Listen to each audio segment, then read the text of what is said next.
ठाकुर जी के भक्त बच्चे की कहानी। नामदेव। वेदांत रस के माध्यम से अब मैं आपको एक हिंदू बच्चे की कहानी सुनाता हूँ। एक बालक था जिसका नाम नामदेव था। उनके नाना ठाकुर जी की मूर्ति के रूप में भगवान की पूजा करते थे। एक बार बच्चे ने अपने नाना से कहा, यह क्या है? उनके दादाजी ने उत्तर दिया, ये गोपाल जी हैं। ये बच्चे के रूप में भगवान का प्रतिनिधित्व है। बालक ने गौर से गोपाल जी की मूर्ति की ओर देखा। उसने भगवान कृष्ण को एक बालक के रूप में घुटनों पर चलते हुए देखा, हाथ में मक्खन का गोला थामे और पीछे मुड़कर देखा कि कहीं उसकी माँ उसे तो नहीं देख रही है। उसके एक हाथ में मक्खन का गोला था जबकि दूसरा जमीन पर पड़ा हुआ था। नामदेव को यह नहीं पता था कि यह केवल पत्थर या धातु से बनी मूर्ति है। उन्होंने सोचा कि यह स्वयं भगवान कृष्ण थे, एक बच्चे के रूप में गोपाल जी के रूप में। बालक ने बालक भगवान को गोपाल जी के रूप में देखा। एक ही पंख के पक्षी एक साथ झुंडते हैं। एक छोटे बच्चे को वृद्ध भगवान के लिए प्यार नहीं हो सकता है।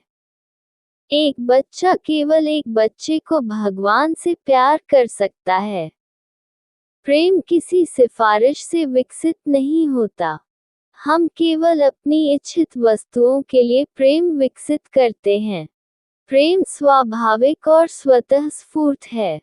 नामदेव का युवा हृदय निराकार सर्वव्यापी ईश्वर के विचार की कल्पना नहीं कर सकता था।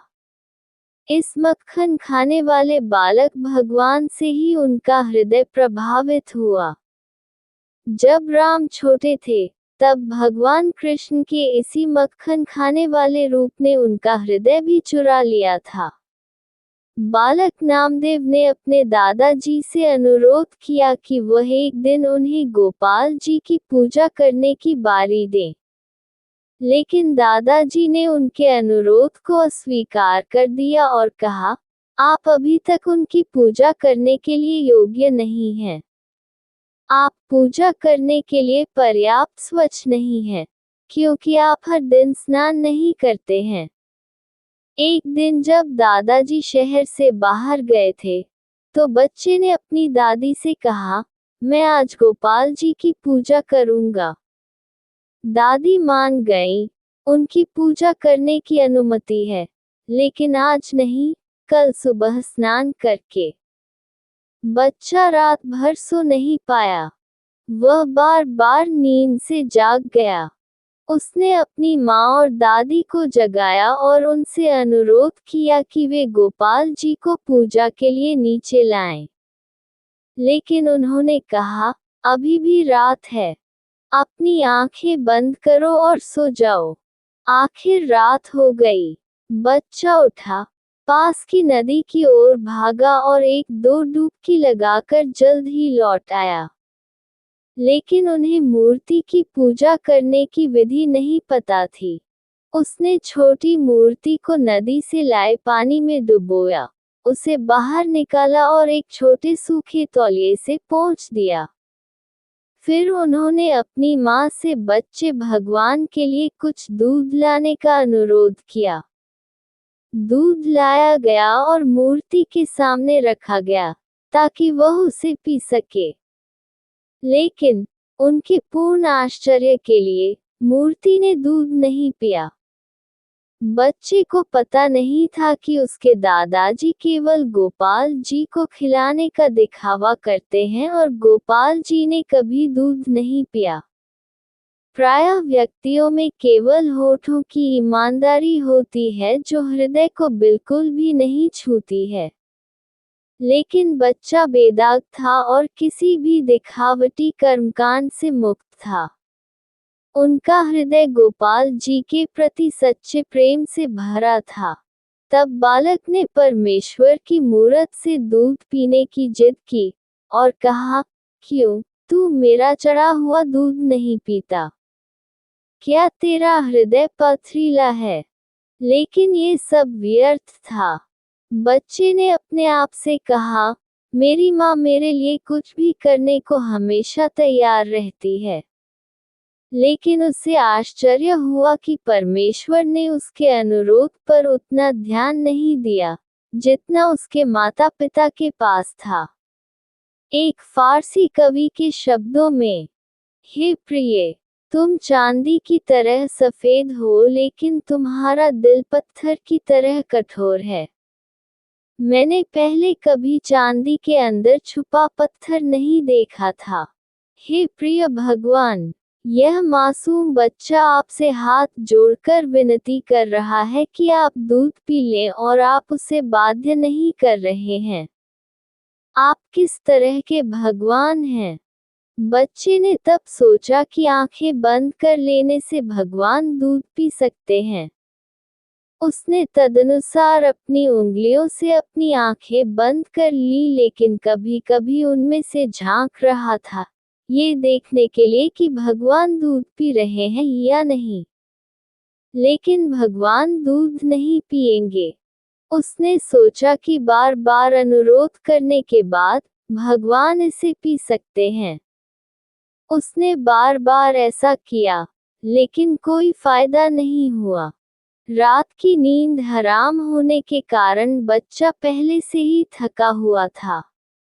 वह भूखा भी था। 1, 2, 3 घंटे बीत चुके थे लेकिन गोपाल जी उनकी बात पर नहीं माने। अच्छे भगवान, ऐसे ठाकुर जी पर राम भी नाराज हो जाते हैं। फिर बच्चा इतना रोने लगा कि उसकी आवाज कर्कश हो गई और वह मुश्किल से बोल पा रहा था। उसकी आंखें लाल हो गईं। आखिर बच्चे ने आपा खो दिया। हालांकि वह काफी छोटा था, लेकिन उसके पीछे एक दृढ़ इच्छा शक्ति थी। हिंदू शास्त्रों के अनुसार, कमजोर इच्छाएं खुद तक नहीं पहुंच सकती। कमजोर इच्छा शक्ति वाले स्वयं को महसूस नहीं कर सकते। बच्चे की ताकत क्या थी? यह उनकी दृढ़ता, उनका विश्वास और उनकी सफलता में उनका दृढ़ विश्वास था।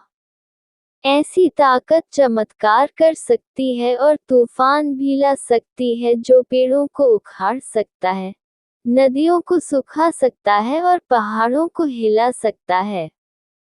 मनुष्य का अटूट विश्वास ही उसकी वास्तविक शक्ति है। उनका कहना है कि फारस के फरहाद में भी इतनी मजबूत इच्छा शक्ति थी। उसकी कुदाल के भारी प्रहारों से पहाड़ नीचे आ रहे थे। जब आस्थावान चलते हैं तो सारे विश्व में हलचल मचा देते हैं। आपने कभी बल का परीक्षण नहीं किया, विश्वास की ताकत से। बालक नामदेव की भी उन पर ऐसी ही आस्था थी। बच्चे के विश्वास ने आकर्षित किया, बल्कि स्वयं भगवान को आकर्षित किया।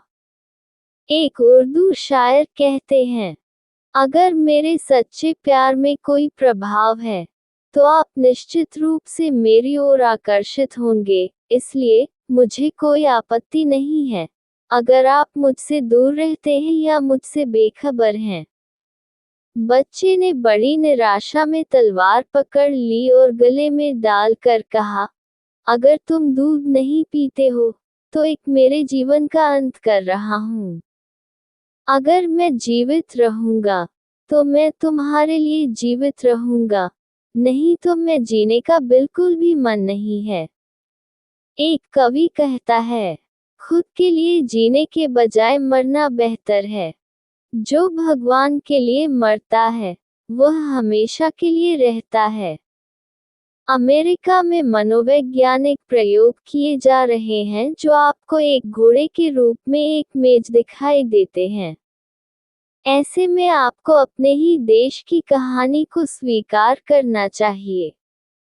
ये भी माना जाता है कि जब बालक अपने गले में तलवार रख रहा था, तभी अचानक किसी को पता नहीं चला कि भगवान कहाँ से आ गए और बच्चे को गोद में लेकर अपने हाथों से दूध पीने लगे। ये देख बच्चा बहुत खुश हुआ। लेकिन जब उसने देखा कि वह सारा दूध पी रहा है, तो उसने उसे एक थप्पड़ दिया और कहा, मेरे लिए भी कुछ दूध रख दो। बालक की आंखों पर बहुत घना पर्दा था, क्योंकि उसे परमेश्वर का कुछ भी ज्ञान नहीं था। पर्दा चाहे मोटा हो या पतला, सच्चा प्यार, ईमानदारी और विश्वास से पर्दा जरूर हटेगा। जब एक छोटा बच्चा ईश्वर में ऐसा विश्वास विकसित कर सकता है, तो यह अफसोस की बात है अगर एक बड़ा आदमी इसे हासिल करने में विफल रहता है। एक उर्दू शायर कहता है, यदि एक छोटे से कीट के लिए पत्थर में घुसना संभव है, तो कोई आदमी कहलाने के लायक नहीं है, अगर कोई प्रिय का दिल जीतने में विफल रहता है।